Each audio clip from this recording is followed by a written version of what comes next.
Welcome, welcome, welcome. We're in the sub 2000s. Yeah. So let's try to buckle up, guys. It's only 1800 hours. We should be able to win this. Okay, let's in fact destroy him. All right. Of course we got to destroy him. He's 1800 from France. Okay. Okay. So playing the semi-slap defense, and he played this before he played that. And that's why we're able to play this move in before castling. It's a minor optimization in the opening. Very minor. This one I haven't fully grasped.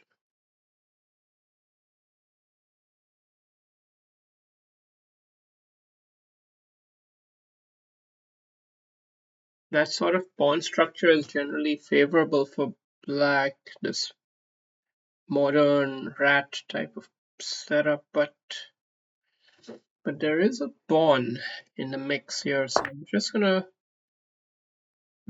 jive with that for a while. Let's see if he takes it with the bishop or the knight. Takes it with the knight, so the pawn might be up for grabs. That's kind of critical actually. But he might get this pawn back in compensation when he trades here. And anyway, let's do this. Now we can take this, but he will take this.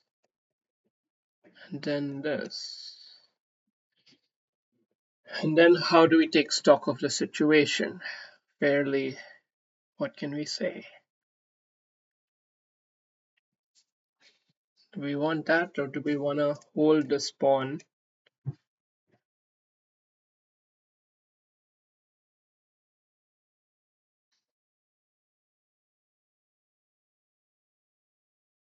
We hold this pawn, then it allows him to get the bishop here or rook there, and we both basically try to patch up our differences.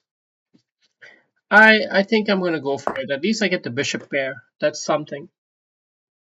That's something.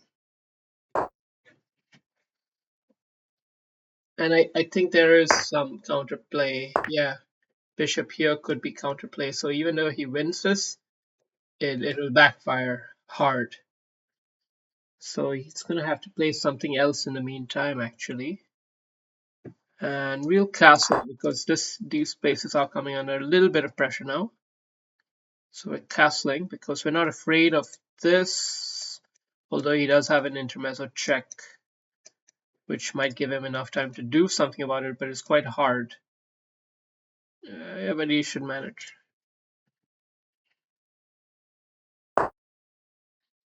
Okay, so he's playing more carefully, I would say. And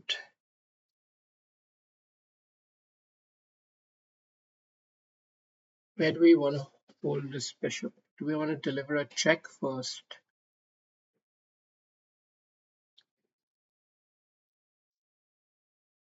Followed by a follow-up check here. Could get very nasty very suddenly. Could get very nasty very suddenly. It might help me untangle all the pieces. But he moved the place to the right square, and in fact now we're potentially losing something here, but probably not. We have the bishop check. That was sort of like what we were initially considering, but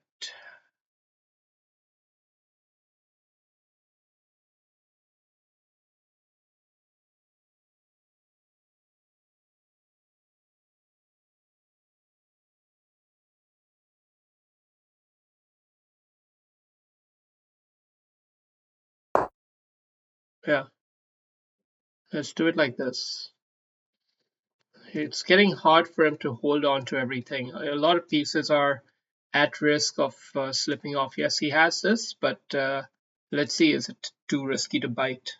I think it's too risky for his knight to bite it. So the bishop check, followed up by a rook check, should clip off that rook.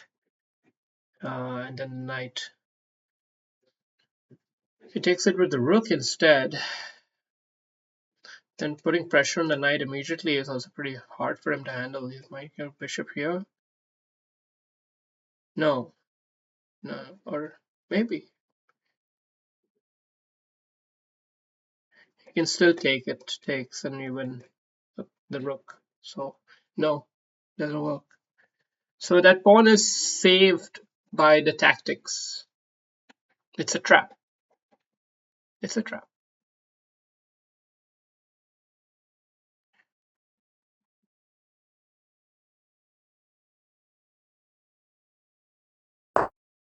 We've played a pretty decent move, I think. I'll ask a question to the knight because he can't take it.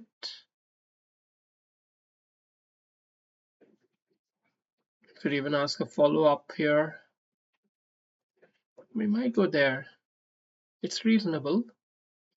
What is it? Bishop here.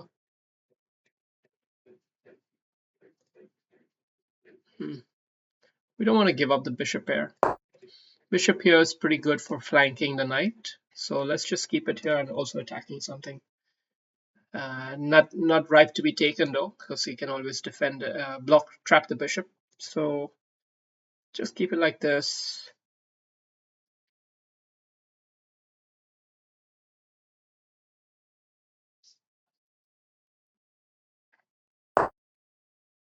And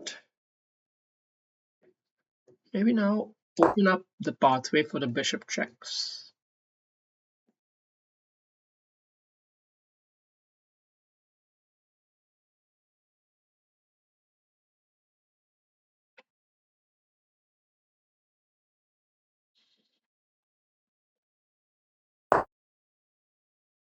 Let's deliver one check already. Okay. And what's next? Need to find a good move. Don't see anything spectacular, to be honest. So let's keep it mainline. Let's just try to double rooks, simple idea. Keep it mainline. If you don't know what to do what's generally good, like doubling rooks, etc.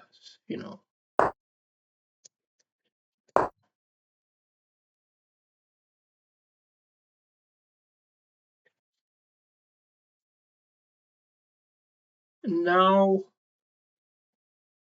the inefficiencies of his position are, in a way, they're getting exposed. They're getting targeted. So now we have this chance to try to do something, but it's not clear yet how to make it fully click. So now we're going to attack this, induce this, and then get the next piece in here. Isn't that the bloody trick? It's such a tricky maneuvering of the bishops, but ultimately we're staying true to the tactical motif that we're looking to exploit. But he's found a good intersection move here, so it's a pretty decent game from this youngster. Pretty decent game, and wait a second. If we take this, he has a rook check intermezzo. We can so it doesn't work. Okay, we got to play fast. We got to play fast. 25 seconds, man. This is the move because I can take it. I knew the tactics should work in my favor. I've done all the hard work, but you still have to figure out the finishing touches to, yeah. Well, it's nice to have a pleasant game after a while. Yeah. Let's have a look at this one. Let's see what the AI thought. I don't think it's that great. 85%, 85%, and 2250. It's decent. Let's check it out. I told you about the minor optimization there. And here, this is the correct idea. Great. And correct to take that pawn. Gave him this opportunity, but we just smooth castled. And here we were looking for a trap. We were looking for a trap. Objectively, bishop back is the smoothest move. Because your rook's nicely defending all of this, and this is just calm. It's just super chill. But we went for something a little tricky because we were hoping that his king would go here and then we would get bishop check and we would just fuck him up, you know. But he didn't. Oh, actually, that was what he should have done, apparently. Okay, then this was even worse. Sure. So let's see how if we handle this part right. Did I really play that? Inducing him to attack even though he couldn't. Yeah, it sounds the kind of thing I would do. Yeah. But maybe there was no need to actually antagonize the knight. Even though he's in our territory, attacking a few different things, maybe there was no need to antagonize the knight. Or is it so that connecting the rooks and developing the bishop is somehow more relevant? You can always do that later. Just a minor optimization, pretty interesting. So we kept the bishop on the board, great choice. And now we open this up. I thought this is a pretty smooth move, but maybe not that smooth after all. Not bad though. Not like super bad. We can check what's the follow up here. Okay, it's preferring that I just spring it on as a surprise rather than preempt it. And maybe that makes some sense. Yeah. But still, it's preferring that I have h4 because somehow maybe this option becomes something he should. No, even still. I don't know why it's loving h4 so much. I don't get it.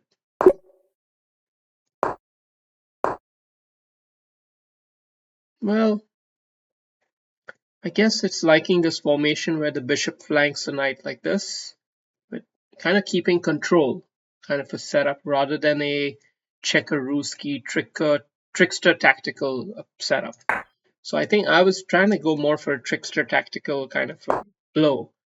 You know, it's only 1800 here, but and this was the difficult move to play, which what an idea, rook b1. The idea is basically to keep him in action for this with a spring on surprise attack and getting many pieces in case his rook comes here, though is developing the rook rather than doubling the rooks. They were suggesting that you attack the weak pawn, which is instructive. But now having committed to the doubling, then this is the right way. And this was not precise. It was a kind of quick move I made. But bishop probe right away is a bit better. Now we went for the check here, which, I mean, what the alternative is? What f4? Another move I don't fully grasp. It's just very, very assertive play. You have to be really knowing what you're doing. And here, yeah, we tried to make the tactics work. But something wasn't quite working right. We still strung them all together, and he played this tricksy move, but there was one trick, and we had to see that, and for that we won. So that's what it takes. All right, cheers.